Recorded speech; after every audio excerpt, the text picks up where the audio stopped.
On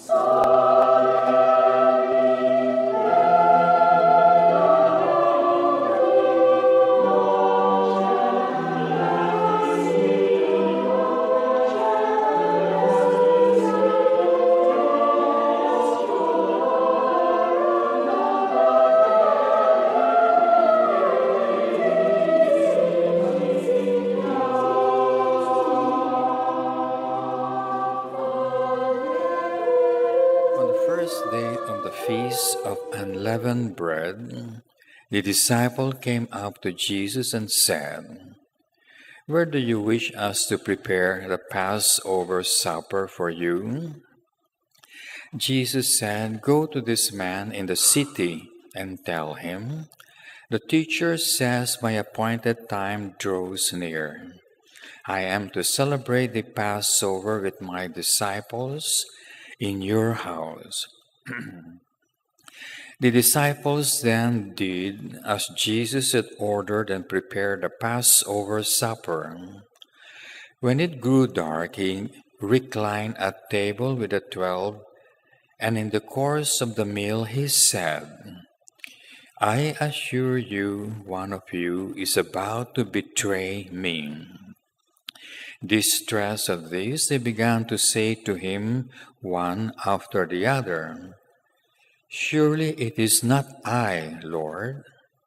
Jesus replied, "The man who has dipped his hand into the dish with me is the one who will hand me over.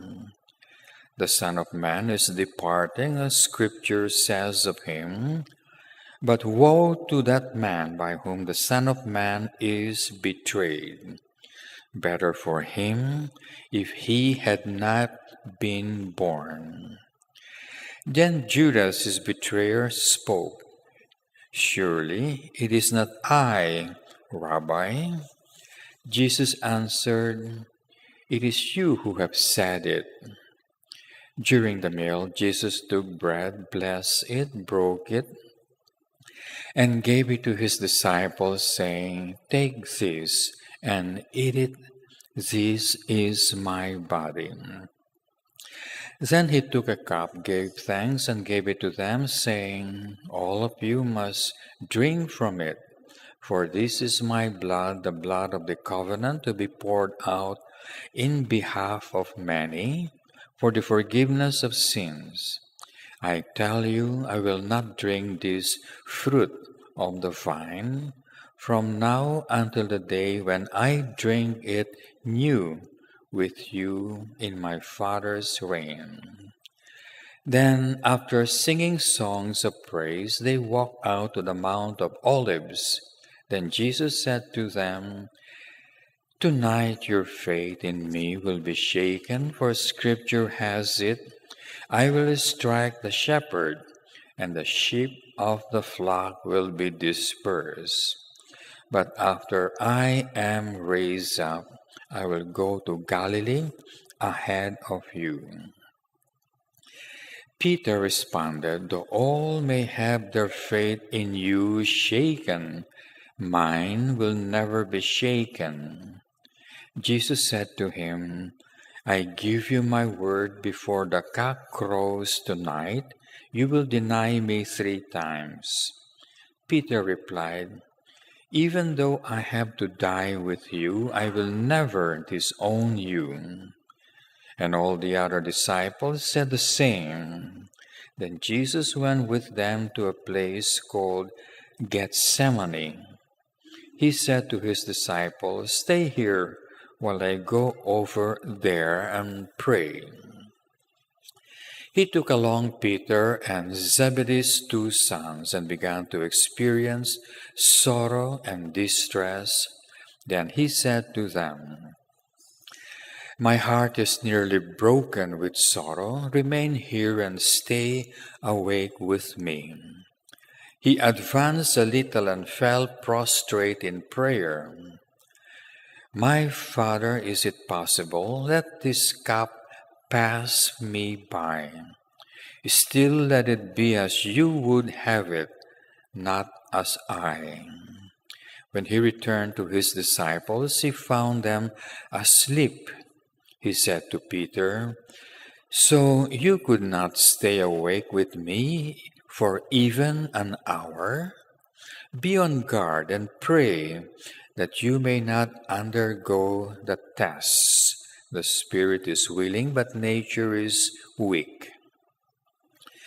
Withdrawing a second time, he began to pray, "My Father, if this cannot pass me by without my drinking it, your will be done." Once more on his return, he found them asleep. They could not keep their eyes open. He left them again, withdrew somewhat, and began to pray a third time, saying the same words as before. Finally, he returned to his disciples and said to them, "Sleep on now, enjoy your rest.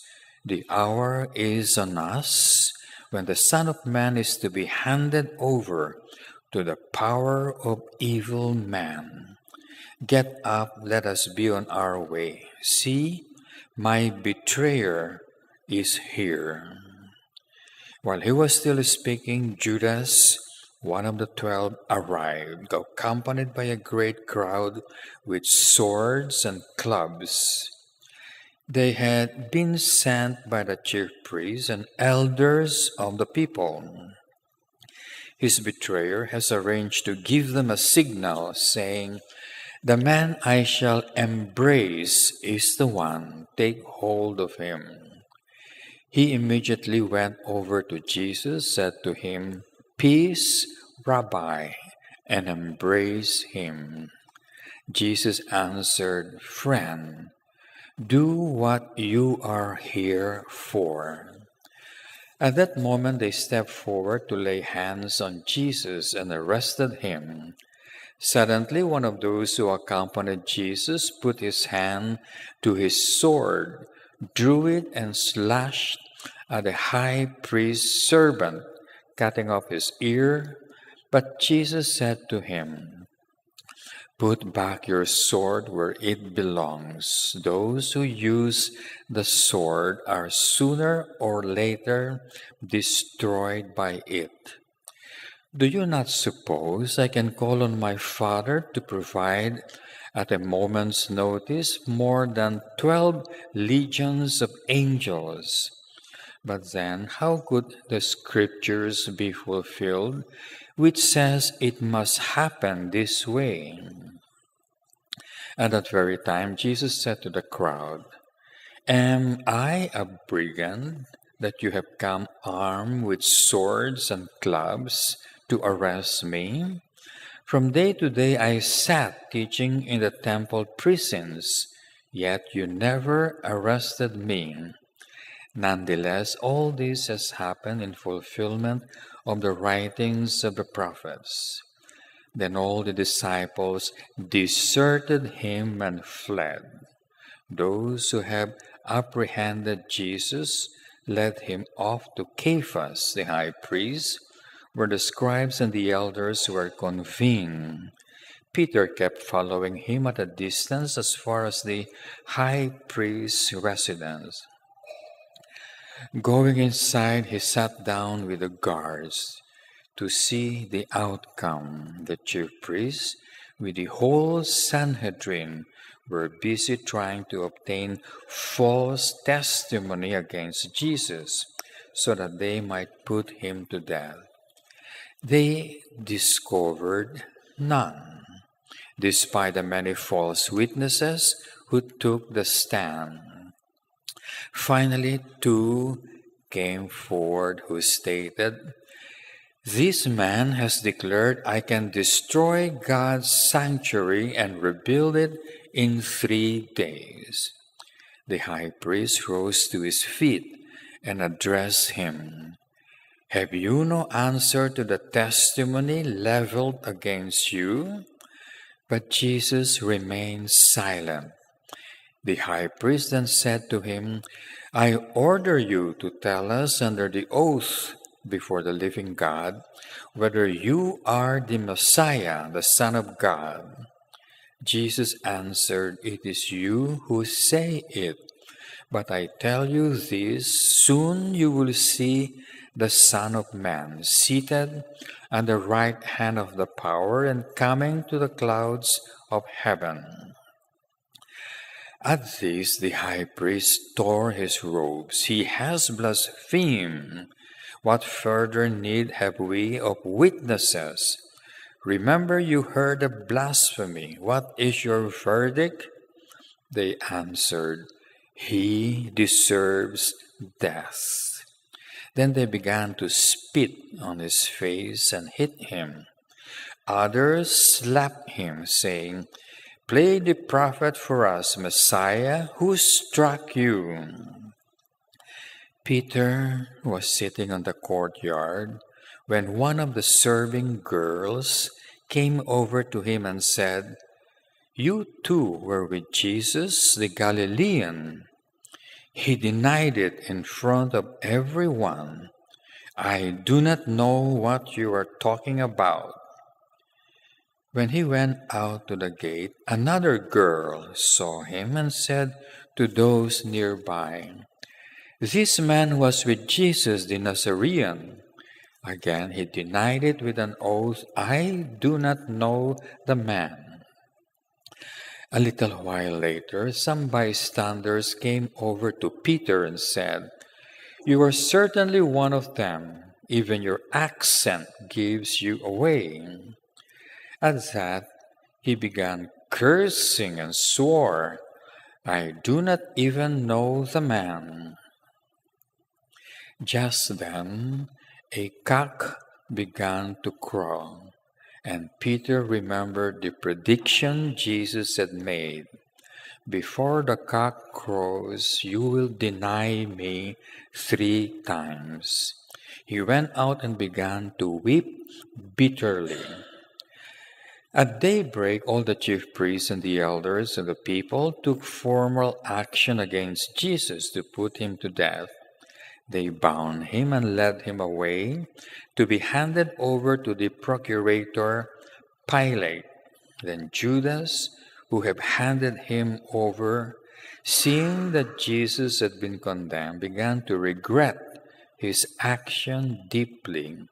He took the 30 pieces of silver back to the chief priests and elders and said, "I did wrong to deliver up an innocent man." They retorted, "What is that to us? It is your affair." So Judas flung the money into the temple and left. He went off and hanged himself. The chief priests picked up the silver, observing, "It is not right to deposit this in the temple treasury, since it is blood money." After consultation, they used it to buy the potter's field as a cemetery for foreigners. That is why that field, even today, is called Blood Field. On that occasion, what is said through Jeremiah the prophet was fulfilled.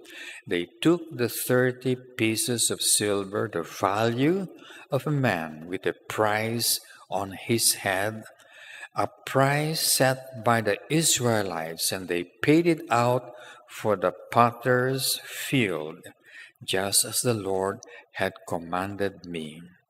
Jesus was arraigned before the procurator, who questioned him, "Are you the king of the Jews?" Jesus responded, "As you say." Yet when he was accused by the chief priests and elders, he had made no reply. Then Pilate said to him, "Surely you hear how many charges they bring against you." He did not answer him on a single count, much to the procurator's surprise. Now, on the occasion of a festival, the procurator was accustomed to release one prisoner whom the crowd would designate. They had at the time a notorious prisoner named Barabbas, since they were already assembled, Pilate said to them, "Which one do you wish me to release for you, Barabbas or Jesus, the so-called Messiah?" He knew, of course, that it was out of jealousy that they had handed him over. While he was still presiding on the bench, his wife sent him a message. "Do not interfere in the case of that holy man. I had a dream about him today, which has greatly upset me." Meanwhile, the chief priests and the elders convinced the crowds that they should ask for Barabbas and have Jesus put to death. So, when the procurator asked them, "Which one do you wish me to release for you?" they said, "Barabbas." Pilate said to them, "Then what am I to do with Jesus, the so-called Messiah?" They all cried, "Crucify him." He said, "Why? What crime has he committed?" But they only shouted the louder, "Crucify him." Pilate finally realized he was making no impression and that a riot was breaking out instead.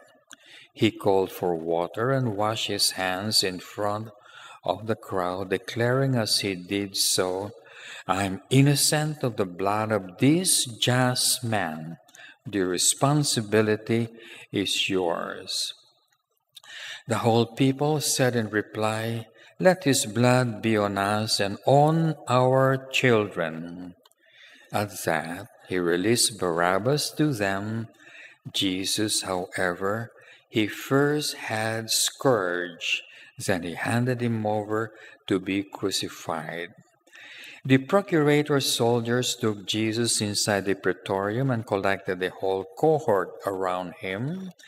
They stripped him of his clothes and wrapped him in a scarlet military cloak.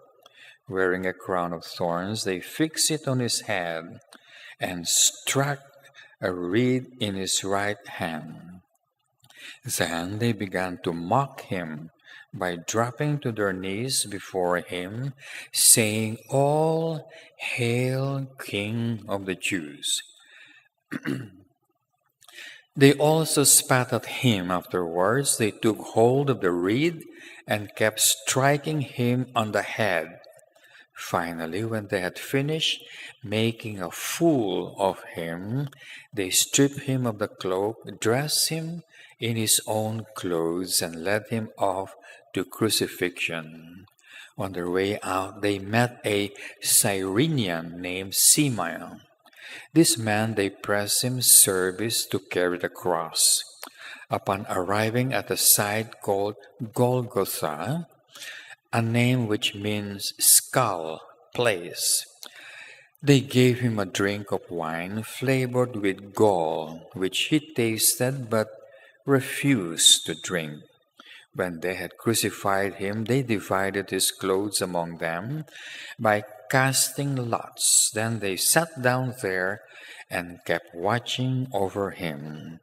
About his head they put a charge against him in writing, "This is Jesus, King of the Jews." 2 insurgents were crucified along with him, one at his right and one at his left. People going by kept insulting him, tossing their heads and saying, "So you are the one who is going to destroy the temple and rebuild it in 3 days? Save yourselves, why don't you? Come down off that cross if you are God's son." The chief priests, the scribes, and the elders also joined in the jeering. "He saved others, but he cannot save himself. So he is the King of Israel? Let's see him come down from that cross, and then we will believe in him. He relied on God, let God rescue him now if he wants to. After all, he claimed I am God's Son." The insurgents who had been crucified with him kept taunting him on the same way. From noon outward, there was darkness over the whole land until mid-afternoon. Then, towards mid-afternoon, Jesus cried out in a loud voice, "Eli, Eli, lema sabachthani." That is, my God, why have you forsaken me?" This made some of the bystanders who heard it remark, "He is invoking Elijah." Immediately one of them ran off and got a sponge. He soaked it in cheap wine and, sticking it on a reed, tried to make him drink.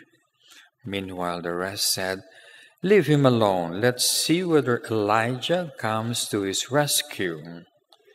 Once again Jesus cried out in a loud voice and then gave up his spirit.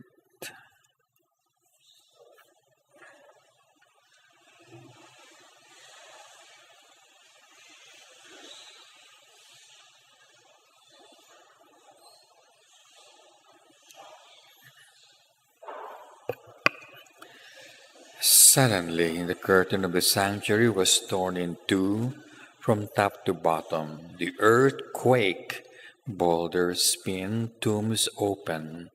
Many bodies of saints who had fallen asleep were raised. After Jesus' resurrection, they came forth from their tombs and entered the holy city and appeared to many. The centurion and his men who were keeping watch over Jesus were terror-stricken at seeing the earthquake and all that was happening, and said clearly, "This was the Son of God." Many women were present looking on from a distance. They had followed Jesus from Galilee to attend to his needs. Among them were Mary Magdalene and Mary, the mother of James and Joseph, and the mother of Zebedee's sons. When evening fell, a wealthy man from Arimathea arrived, Joseph by name. He was another of Jesus' disciples and had gone to request the body of Jesus. Thereupon Pilate issued an order for its release. Taking the body, Joseph wrapped it in fresh linen and laid it in his own new tomb, which has been hewn from a formation of rock. Then he rolled a huge stone across the entrance of the tomb and went away. And Mary Magdalene and the other Mary remained sitting there, facing the tomb. The next day, the day following the day of preparation, the chief priests and the Pharisees called at Pilate's residence and said, "Sir, we have recalled that impostor, while he was still alive, made the claim, 'After 3 days I will rise.' You should issue an order having the tomb kept under surveillance until the 3rd day. Otherwise, his disciple may go and steal him and tell the people, 'He has been raised from the dead.' This final imposture would be worse than the first." So Pilate told them, "You have a guard. Go and secure the tomb as best you can."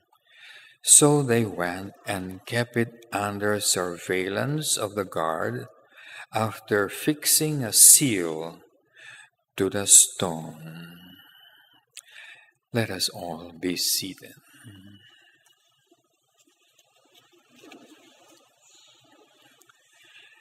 Today, we are celebrating Palm Sunday.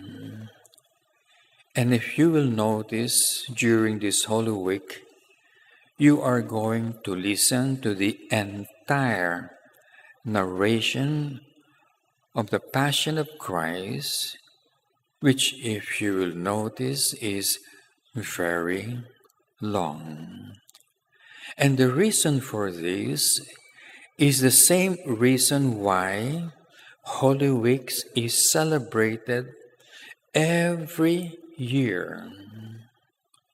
For us who are, for instance, 30 years old or 40 years old, we have heard this long gospel for more than 20 times maybe. And so we ask the question, how come the Catholic Church keeps on recalling the Passion of Christ, celebrating it every year, and reading such a long gospel from all the gospel during this Holy Week? And the reason is this. Because what happened on Good Friday, which is described by this long gospel, is a test that happened to the Jewish nation and a test that will happen to the whole world sometime in the future. The gospel for today only happened in Jerusalem. It was meant to test the chosen people in Jerusalem. But the lesson we learn in the liturgy of the Mass is that this Good Friday, this gospel, is going to happen to the whole world as a test for the entire world. And therefore, we have to know exactly what happened on Good Friday and see how the apostles reacted correctly so we can pass this test when it happens to us today. And so, let us look at just a few pointers from this gospel. What happened on Good Friday is something that will happen again today. What happened on Good Friday? No one was teaching how to go to heaven. The Pharisees were not teaching. The high priest was not teaching. The Sanhedrin, the scribes, were not teaching. Nobody was teaching how one can go to heaven. The apostles who knew how to go to heaven were not teaching either. They were hiding because they were scared. And Jesus Christ, who was God, who knew the way to heaven, was also not teaching. And neither was Mary, the Blessed Mother, teaching. So the message of Good Friday and the Lenten season is that the final test that God will give the world is that one day no one will teach the way to go to heaven. And so, if we want to go to heaven, we must know the way before Good Friday takes place. Before this test occur, we must already know the way so that when nobody is teaching it anymore, we know how to go to heaven. Not only during this time that no one is teaching the way to heaven, but it will also happen that everyone will teach or prevent people from going to heaven.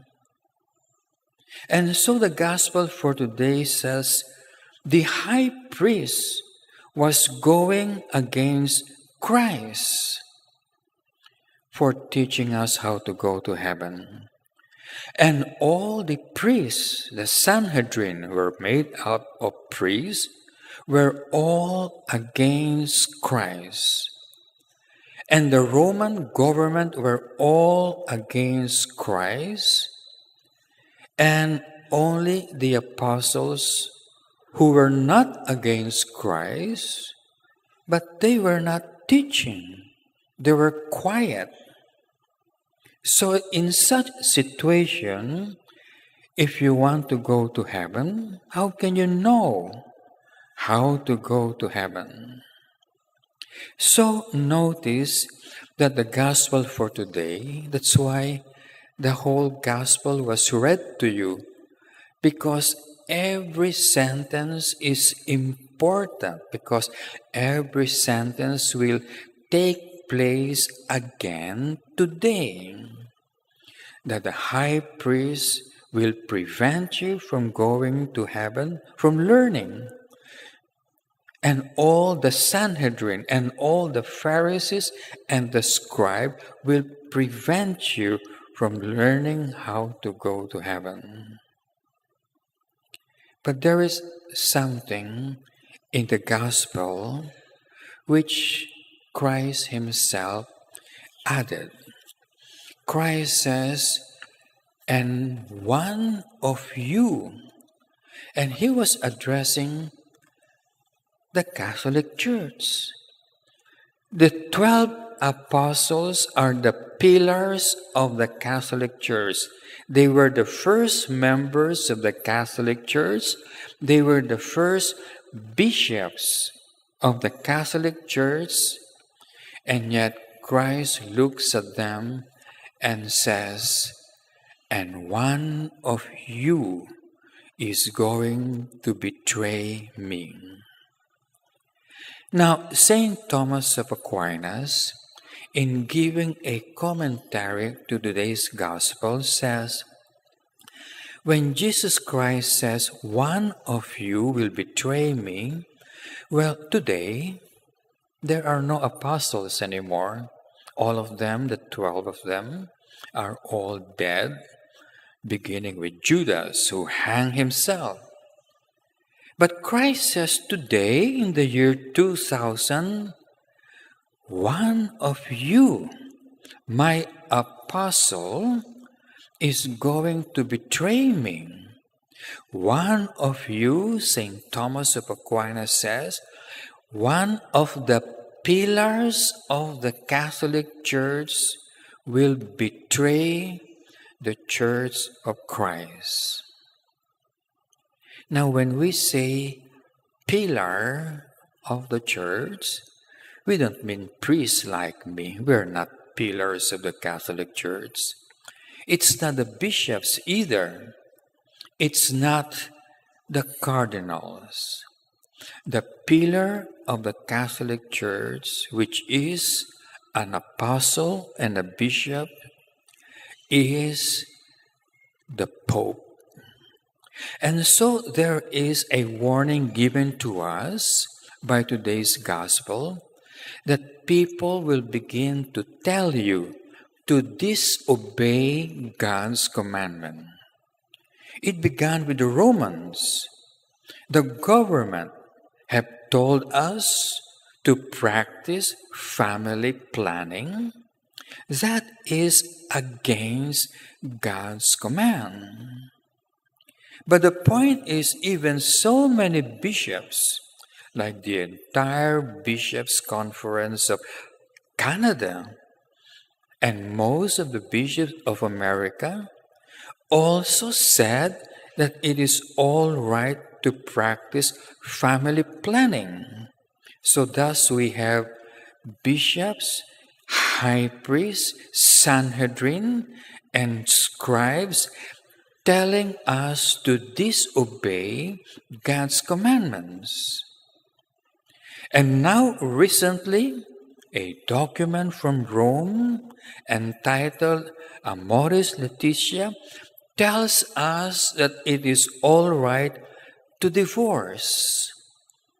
We know very well that is against God's commandment.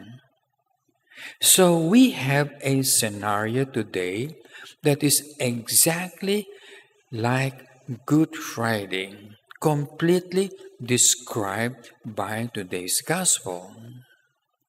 And so the question is, are we too late? No, it's not yet too late, because all of us can go back and review the gospel for today and look at all the things that happen in today's gospel. Let me just try to emphasize another point.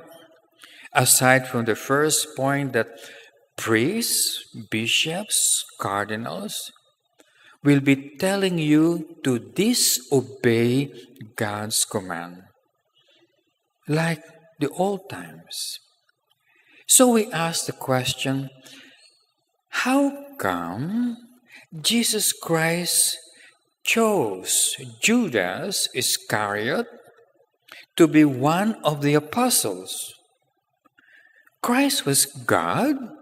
He should not have chosen him. By why did Christ choose him? He did it intentionally to remind us that just as there are two Judases among the apostles, one was Judas Thaddeus, who was the cousin of Jesus Christ, and the other is Judas Iscariot, the traitor. Keep in mind, just as there is one good Judas and there is one bad Judas, there will also be one good priest and one bad priest. And there will be one good bishop and there will be a bad bishop. And there will be a good pope and a bad pope. So that is the lesson why Christ chose Judas Iscariot. That people are judged by what they do. If they do something good, they are good. If they do something bad, then they are bad. What was the sin of Judas? He loved money. And so we all have to be very careful with money. We shouldn't love money. Just before the gospel for today, remember that a woman poured some perfume at the feet of Christ. And Judas said, "What a waste! We could have sold that perfume for 100 denarii and given the money to the poor." And the gospel says, no, he was not going to give the money to the poor. He was going to steal it because he was a thief. So Judas loved money. Now, during this time, Good Friday, there should only be one priest, one chief priest. But if you will notice in the gospel today, there were so many priests. How come? Because the priests were buying their position from the Romans who was ruling them. So because the Jewish people wanted to be priests, they were paying the Romans, and the Romans were making them priests. And so instead of one priest, there were so many priests that time. And they were the ones who judged Jesus. So what the Saint Thomas of Aquinas says, there were so many invalid priests during this time because they were buying their office. What will happen today? Many priests will be invalid priests because of the way they say the sacrifice of the Mass. They are violating the rules on how to celebrate Mass, and there is the great possibility their Masses are invalid. So you see, what happened on Good Friday is happening today. And who said so? Well, Pope Benedict, when he was a pope, said so. That the Good Friday that happened 2,000 years ago is happening right now in the whole world. And so for each one of us, let us listen to this very long gospel and learn from each statement, because that is the way we shall prepare ourselves to pass this last examination. In the name of the Father, and of the Son, and of the Holy Spirit. Amen.